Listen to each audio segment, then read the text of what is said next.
Fire Chief says, hey Jake, if Bitcoin continues to crash and MicroStrategy goes under, do you think that will cause XRP and other utility tokens to rapidly decouple from Bitcoin?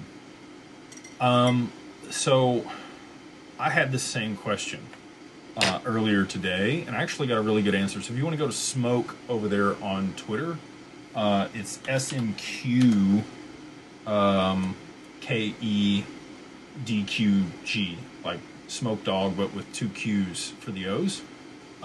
He put out a tweet talking about MicroStrategy and why they would get liquidated, or really kind of why they won't get liquidated. So I'll read this here because it was pretty telling for me. I thought that there may be some products where they would be margin called, or they would have to start to sell assets to meet obligations. But based on what he says here, and again, this is Smoke words, not mine, so maybe there's something here again that I'm missing, but he does a lot of really good research.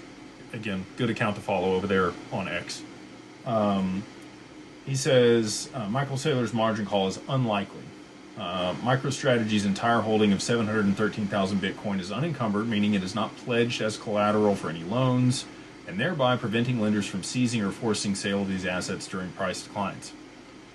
The company, approximately $8.2 billion in convertible debt, has no maturities, which is what I was concerned about, until 2027 or later, alleviating the immediate pressure to repay these obligations through selling Bitcoin, which is exactly what I thought they would have to do if some of those were coming due, but apparently they're not. Although the recent Bitcoin dip has positioned MicroStrategy stock well below Michael Saylor's average purchase price of around $7,600 or $76,000 per Bitcoin, this does not initiate automatic sales and constitutes only unrealized losses at this time.